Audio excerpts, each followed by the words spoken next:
I loved the first Bioshock. The atmosphere, the gunplay, the excellent story, and plot twists. Simply amazing. A game that I'd come back to every once in a while for another vacation in Rapture. The second game was a bit disappointing to me, but still not a bad game. So when Bioshock Infinite was released, I knew that I wanted to play it. But I just never got around to purchasing it. And technically, I still haven't, so thanks Eric for buying me Bioshock Infinite. Of course, his only caveat was that I review it. And so obviously I'm fulfilling that contractual obligation. In Bioshock Infinite, you play as a man named Booker DeWitt. He was hired to find someone and deliver her to his clients. In this case, that girl is named Elizabeth, and she lives in a massive floating country named Columbia. Through a few devices that you can look through, you'll learn that Columbia was originally part of the US, but seceded for a few reasons I'm not going to spoil. Because the story in this game is fantastic, and part of the fun is to learn what happened to make Columbia its own flying country. But anyway, Booker has to go hunting for Elizabeth, and will eventually find out that she's a very unique lady, which is why she's basically living in captivity. Without giving too much of the story away, Elizabeth has the ability to open up tears, which almost act as portals to another location, or even another reality. She doesn't know how she obtained this ability, but things will make sense as you progress through the game. These tears are an important part of the game, and one that you can use outside of the story to make your battle to bring her back to the US a bit easier. So without further ado, I may as well talk about the combat, the most important part in any FPS game.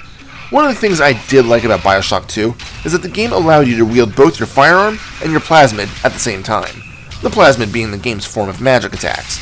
This game features that same methodology, although the amount of plasmids you get to control is reduced to a total of 8. Although this makes things slightly easier in the long run, as you don't need to do constant switching between a bunch of them. Bioshock Infinite allows you to quickly swap between two plasmids by pressing Q, so the ones you use the most should be kept that way, but you can switch out these two active abilities at any time.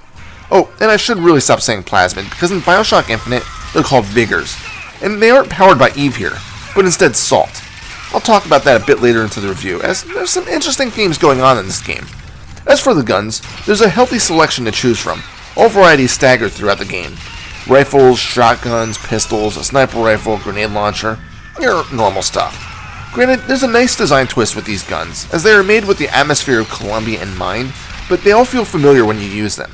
The game also includes iron sights, but honestly, I rarely used them, as it was sometimes kinda hard to, and hip firing was just as accurate. The real change from the previous games is that in Infinite, you cannot carry all of the weapons at the same time. In this adventure, you're limited to carrying only 2. It's not too big of a deal because, as I said, the weapons are spread out fairly evenly. You can switch them almost at will. Granted, I typically stayed with one until I got the appropriate achievement by killing a certain amount of enemies with that gun, and then switched, but by the end of the game I typically carried the hand cannon and the machine gun. Now, there's one huge thing that I must say about Bioshock Infinite that might turn off a lot of potential players at the mere thought of it. It's essentially a long escort mission. That's right. For about 80% of the game, you'll be traveling with Elizabeth, trying to keep her safe from her enemies. However, that's something that Bioshock Infinite does way better than other games with escort missions. Elizabeth actually pulls her own weight. She'll hide from any threat, and she'll never die in the crossfire. This takes a lot of the extra stress off the gunfights, as you don't have to worry about sacrificing yourself a bit to save her. In fact, she's more than capable of helping you to defend her. In battles, she'll actively hunt down any sort of items that she can throw your way. Running low in health? She'll throw you a health kit. Need ammo? Look for a gun being thrown your way. She'll throw you salts too. In addition, just by walking around the world, she'll find money and give it to you. So instead of the game just being an escort quest, it turns into something where you want to keep learning more about this mysterious woman and how she manages to have these unusual abilities. Speaking of, I may as well talk about the tears that you'll encounter. As I said, Elizabeth can open them up seemingly at will.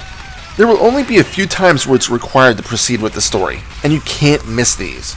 But other times, you'll see small fissures in reality, and if you look towards them, you can instruct Elizabeth to open a tear, allowing you to use whatever is on the other side, whether it be ammo, weapons, first aid, or even a hook that you can hang from.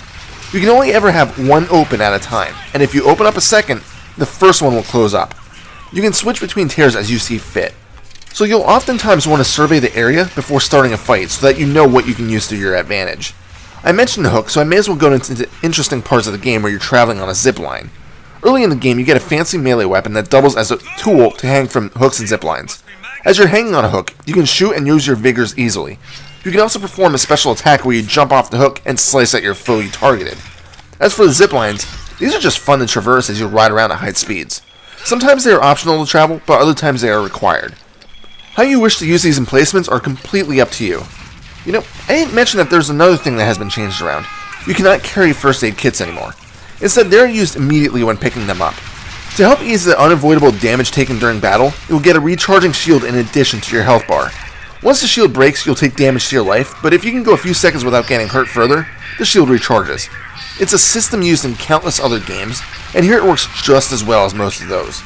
In addition, you can come across files that flash 3 different colors. These are used to upgrade either your maximum life, your shield, or your salt level. Personally, I went for the shield first and maxed that out, and then worked on my health. Of course, the order that you go in is completely up to you. And although a few of these are out in the open, most of them need to be hunted down by exploring out-of-the-way areas or having Elizabeth pick the locks of doors. It's a nice way to reward those who enjoy to seek out the more hidden areas instead of just darting from objective to objective. There's another way to upgrade your skills: finding gear. You can equip one in each slot, consisting of a head, torso, pants, and boots. Each piece of equipment can upgrade your abilities, giving you a different perk, such as lighting enemies on fire when doing an attack from a hook hang. None of these are ever required to use, but just help to supplement other attack techniques that you may favor. Another thing that was removed from the game that I'm actually glad for is device hacking. Here, if you want to hack a turret, you just use a hijack vigor. If you want to get inside a locked safe, you just need to have enough lockpicks on hand to allow Elizabeth to crack it open. I am so thankful for this removal. I mean, it wasn't really that annoying in the first 2 games at first, but after a while I just paid my money to do it automatically because it got old doing it every few minutes. But here, I didn't have to worry about it at all. The graphics of the game are simply gorgeous, and I even brought the visual settings down a notch so that I can record it a bit smoother, because my PC has been struggling with recording games as of late for some reason. I think I'm going to have to replace my power supply soon. But everything in Colombia is vibrant. When traveling the ziplines, you get a real rush of speed. When just walking around in any of the floating pieces that constitute the country, you get that feeling of openness, lots of fresh air. And you can also get the idea that everyone here is truly happy with their lives. That is, other than the minorities, which brings me to the more serious themes of the game.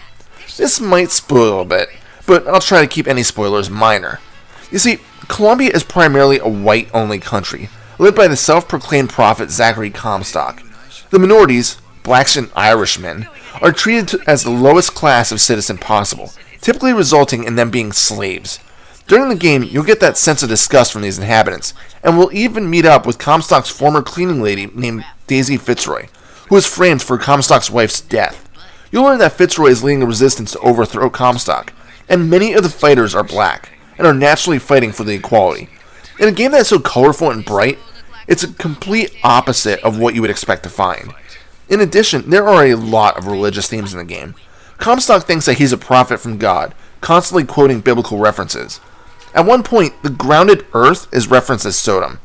This may not seem like much, but if you add in the fact that you use salt to power your vigors, you might get the reference. For those who don't know, Sodom is a town that God destroyed due to the incredible sins that its inhabitants had. As for the salt, when a man named Lot and his family left, they were ordered by God not to look back at their town as it was being destroyed. His wife did, and she was turned into a pillar of salt. Yeah, it's a fairly small reference, but they are seen throughout the game. I just didn't write them all down and can't really recall them. But hell, even very early into the game, you'll see that Comstock is portrayed like a modern-day Jesus. I think that's all I can think of for Bioshock Infinite. It's another one of those games that simply needs to be played, if even just to view the beautiful world and see the dark themes underneath. It's hard to talk too much about it for fear of giving out story details, but the ending is a huge mindfuck that just needs to be seen. If you're a fan of FPS games in general, this one should be high on your must-play list. Final score? 10 out of 10. This is Reaper. Happy fragging.